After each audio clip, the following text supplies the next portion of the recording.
अरे मेरी सुंदर इच्छाधारी नागिन, मुझे जादुई खजाने का पता दो। मैं वो खजाना लेकर अमीर होना चाहती हूँ।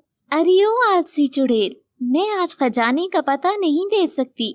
आज अमावस की रात है, कल बताऊंगी। ये कहानी एक इच्छाधारी नागिन और एक इच्छाधारी चुड़ैल की है। वो नागिन बहुत सुंदर थी और जंगल के सब नाग बस उसी से ब्याह रचाना चाहते थे, परंतु वो नागिन किसी में दिलचस्पी नहीं लेती थी। उस नागिन की एक दोस्त चुड़ैल भी थी। चुड़ैल बहुत बदसूरत थी। वो अक्सर नागिन के काम आती थी। नागिन को दिल ही दिल में बहुत प्रेम करती थी। उसकी सुंदरता को देखकर उससे ब्याह रचाना चाहती थी, परंतु वो ऐसा नहीं कर सकती थी क्योंकि वो एक चुड़ैल थी। वो चुड़ैल हमेशा नागिन के साथ ही रहती थी। अक्सर वो दोनों एक साथ समय गुजारते थे। चुड़ैल ज्यादातर अपनी साथी चुड़ैलों से दूर रहती थी क्योंकि वो एक नागिन को दोस्त बना बैठी थी। बस इसीलिए उसकी साथी चुड़ैलें उससे दूरी इख्तियार किए हुए थी। एक दिन चुड़ैलों की रानी अपनी एक सैविक चुड़ैल को इच्छाधारी चुड़ैल के पास भेजती है। ए इच्छाधारी चुड़ैल, छोड़ दे नागिन को और चल अपनी बस्ती, नहीं तो मिट जाएगी तेरी हस्ती। नागिन को कभी न छोड़ूं, ना दोस्तों से मुंह मोड़ूं। सैविक चुड़ैल वापस अपनी रानी चुड़ैल के पास चली जाती है और उसे उस चुड़ैल का संदेशा देती है। मलिका चुड़ैल गुस्से में आ जाती है। अपमान, मेरा अपमान किया है उस इच्छाधारी चुड़ैल ने। जाओ जाकर उसे मार दो और जमीन में गाड़ दो उस दुष्ट चुड़ैल को। जो हुक्म हमारी रानी मलिका।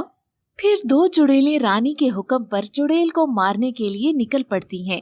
इच्छाधारी चुड़ैल को भी सब मालूम होता है क्योंकि वो जादुई पत्थर में सब देख चुकी थी। वो चुड़ैलें अभी रास्ते में ही थीं, परंतु उन्हें अचानक से पीछे से आवाज आती है। कहाँ जा रही हो? जरा हमसे भी तो मिलकर जाओ।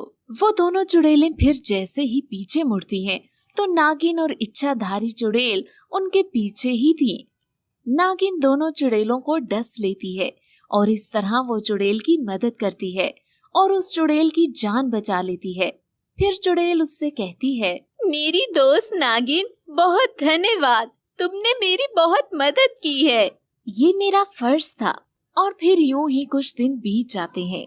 एक दिन इच्छाधारी नागिन घबराहट में उसके पास आती है। मेरी नागमणि खो गई है, क्या तुम उसे ढूंढने में मेरी मदद कर सकती हो? तुम चिंता न करो, मैं अभी पता करती हूँ। चुड़ैल मंत्र पढ़ने लगती है। काली घाटी नीला पहाड़, ऐ पत्थर दिखा दे मणि का रास्ता, तुझे चुड़ैलों की रानी का वास्ता। इतना कहते ही वो पत्थर मणि का पता बता देता है। फिर नागिन खुश हो जाती है और चुड़ैल का धन्यवाद करती है। चुड़ैल भी नागिन की मदद करके बहुत खुश होती है। फिर नागिन मणि को लेने के लिए निकल पड़ती है।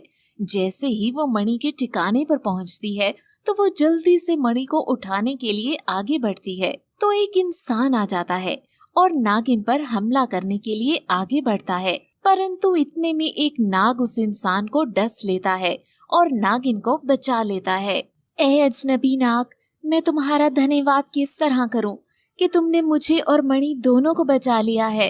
ए खूबसूरत नागिन, ये मेरा फर्ज था। अब नाग और नागिन दोनों आपस में अच्छे दोस्त बन जाते हैं और देखते ही देखते उन्हें एक दूसरे से प्रेम हो जाता है। वो दोनों शादी का फैसला करते हैं। दूसरी ओर चुड़ैल, जो कि बहुत सख्त उदास थी कि इतने दिन से नागिन उससे मिलने नहीं आई, वो अपने जादुई पत्थर से नागिन को देखती है। वो उस नाग को नागिन के साथ देखकर गुस्से से पागल हो जाती है। नहीं, ये नहीं हो सकता, मैं ऐसा कभी नहीं होने दूंगी। फिर चुड़ैल तपस्या करने बैठ जाती है, जिसके जरिए वो जिन बनना चाहती थी, लेकिन बहुत गुस्से में होने की वजह से वो बार बार मंत्र भूल रही थी। उसे कुछ समझ नहीं आ रहा था। अचानक से नागिन उसके पास आ जाती है। उसे देखकर चुड़ैल घबरा जाती है। मेरी दोस्त को क्या हुआ है? इतना घबराई हुई क्यों है तू? अरे कुछ नहीं, तुम बताओ, इतने समय कहाँ थी? बस आजकल समय का पता ही नहीं चलता। मैं बहुत खुश हूँ। मैं तुम्हें अपनी शादी का प्रस्ताव देने आई हूँ। अच्छा, कब कर रही हो शादी? मुझे अब बता रही हो? बहुत जल्द वो शुभ दिन आने वाला है, तुम जरूर आना।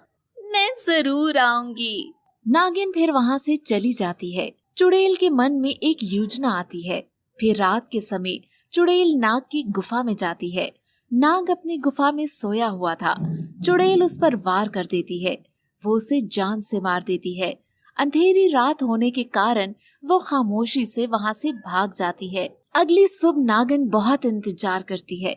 जब नाग नहीं आता तो वो खुद उसके घर जाती है और वहां पहुंचकर उसकी नजर जैसे ही नाग पर पड़ती है, वो जोर जोर से रोना शुरू कर देती है, क्योंकि नाग तो मरा पड़ा था। मेरे नाग राजा, तुम्हें किसने मारा? तुम मुझे छोड़कर कैसे चले गए? नागिन की नजर नाग की आंखों पर पड़ती है, जिसमें चुड़ैल का दर्पण नजर आ रहा था।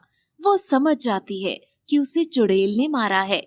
नागिन गुस्से से पागल हो जाती है। जब वो चुड़ैल के घर पहुंचती है तो चुड़ैल वहां नहीं होती, परंतु उसका जादुई पत्थर वहीं था। वो उस पत्थर से कहती है, काली घाटी नीला पहाड़, ए जादुई पत्थर दिखा दे किसने मारा है मेरा प्यार।